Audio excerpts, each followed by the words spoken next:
नमस्कार किसान भाइयों। स्वागत है आपका शिवाजी कृषि फार्म पर। किसान भाइयों, आज हम बात करने वाले हैं सोयाबीन में फूल की अवस्था पर हमें क्या सावधानी रखनी चाहिए, और वीडियो के लास्ट में हम फूल की अवस्था पर किन दवाओं का स्प्रे करें इसके बारे में बताएंगे। सोयाबीन से जुड़ी हर महत्वपूर्ण जानकारी का अपडेट हम आपको समय समय पर देते रहते हैं, इसलिए वीडियो में आगे बढ़ने से पहले आप हमारे चैनल को सब्सक्राइब कर लें और बेल आइकन को दबा दें, जिससे आने वाले वीडियो का नोटिफिकेशन आपको मिलता रहे। तो चलिए वीडियो शुरू करते हैं। किसान भाइयों, किसी भी फसल की सबसे नाजुक जो अवस्था होती है वो है फूल आने की अवस्था। फूल की अवस्था ही तय करती है कि आपको फसल का क्या उत्पादन मिलने वाला है। अगर फूल की अवस्था पर आप सोयाबीन की अच्छे से देखभाल करते हैं तो निश्चित ही आपको इससे अच्छा उत्पादन प्राप्त होगा। सबसे पहले आपको यह पता होना चाहिए कि आपकी फसल में फूल निकलने का समय क्या है। जैसे जल्दी पकने वाली किस्म में फूल की अवस्था 30 से 40 दिन और देर से पकने वाली किस्म में फूल की अवस्था 45 से 55 दिन पर प्रारंभ हो जाती है। हमारे खेत में लगी सोयाबीन की किस्म JS 2433 और JS 2172 के डे बाय डे कंपैरिजन के लिए आई बटन पर क्लिक करके वीडियो देख सकते हैं। फूल की अवस्था के पहले आपकी सोयाबीन में किसी भी प्रकार के पोषक तत्वों की कमी, कीट, इल्ली, रोग और फंगस का प्रकोप और किसी भी प्रकार का तनाव नहीं होना चाहिए।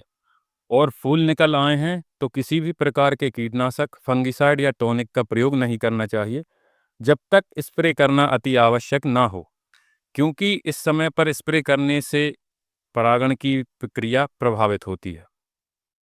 अगर फूल आते समय इनमें से किसी भी प्रकार की समस्या सोयाबीन में होगी तो जल्दी फूल निकलना, फूलों की संख्या में कमी और फूल झड़ने जैसी समस्या देखने को मिलेगी, जिससे सोयाबीन के उत्पादन पर प्रतिकूल प्रभाव पड़ेगा।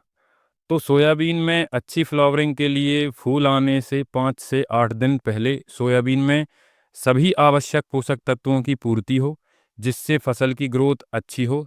इसके लिए बोनी के समय बेसल डोज में सभी खादों की संतुलित मात्रा का प्रयोग करना चाहिए, जिसमें मुख्य रूप से नाइट्रोजन, फास्फोरस, पोटेशियम और सल्फर की पूर्ति करना आवश्यक है।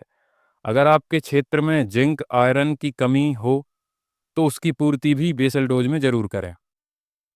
अगर बेसल डोज में पोषक तत्वों की पूर्ति नहीं कर पाए हैं तो फूलों की अवस्था से पहले स्प्रे के माध्यम से पोषक तत्वों की पूर्ति करें। वैसे तो 25 दिन बाद सोयाबीन में राइजोबियम की गांठों से नाइट्रोजन की पूर्ति हो जाती है, लेकिन लगातार नमी की अवस्था में नाइट्रोजन की कमी होने पर स्प्रे के माध्यम से नाइट्रोजन की पूर्ति कर सकते हैं।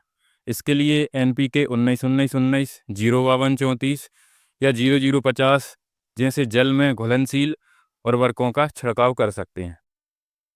इसके बाद किसी भी प्रकार के रस चूसक कीट, गर्डल बीटल, स्टेम फ्लाई, सेमीलूपर इल्ली और तंबाकू इल्ली के प्रकोप से बचने के लिए अच्छी कंपनी की अनुशंसित कीटनाशक का प्रयोग करना चाहिए, जिससे फूल बनने से फली बनने की अवस्था तक किसी भी कीट का प्रकोप ना हो। इसके लिए रस चूसक कीट, गर्डल बीटल और स्टेम फ्लाई के लिए थाइमथाक्सम प्लस लैम्डासाइलोथ्रिन या इमीडाक्लोप्रिड प्लस बीटा साइफ्लुथ्रिन या क्विनोल्फोस में से किसी एक, और सेमिलूपर इल्ली, तंबाकू इल्ली के लिए इमामेक्टिन बेंजोएट, क्लोरेंटानिलिप्रोल, इंडोक्साकार्ब में से किसी एक का छिड़काव करना चाहिए। इसके साथ आप प्रोफेनोफॉस भी ले सकते हैं।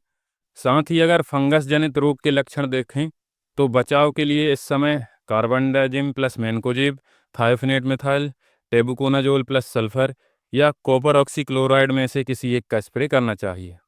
सबसे बड़ी गलती किसान भाई फूल की अवस्था में टॉनिक का स्प्रे करके करते हैं। अगर आपकी सोयाबीन अच्छी ग्रोथ कर रही है और फसल में किसी भी प्रकार का तनाव नहीं है तो किसी भी प्रकार के टॉनिक का प्रयोग नहीं करना चाहिए। इसके स्थान पर आवश्यकता के अनुसार NPK 19-19-19 या 0-52-34 बोरोन माइक्रोन्यूट्रिएंट मिक्सचर का प्रयोग करना चाहिए। अगर खरपतवार नाशक के स्प्रे से पत्तियां झुलस गई हों या सोयाबीन की ग्रोथ बहुत कम हो तो ह्यूमिक और अमीनो एसिड युक्त ग्रोथ प्रोमोटर का प्रयोग कर सकते हैं। कुछ किसान भाई जिब्रेलिक एसिड का प्रयोग भी करते हैं, लेकिन मैं आपको सलाह दूंगा कि जिब्रेलिक एसिड का प्रयोग ना करें। ये आपके सोयाबीन में सिर्फ गांठों की दूरी बढ़ाएगा, इसके अलावा फसल के उत्पादन पर इसका कोई प्रभाव नहीं पड़ता। इस तरह आप अपनी फसल की अवस्था के अनुसार दवाओं का चयन कर सोयाबीन में फूल की अवस्था में अच्छी देखभाल कर सकते हैं। आप अपनी फसल में फूल के समय क्या स्प्रे करते हैं, कमेंट करके बताएं और ऐसी ही ज्ञानवर्धक जानकारी के लिए बने रहें हमारे साथ। धन्यवाद।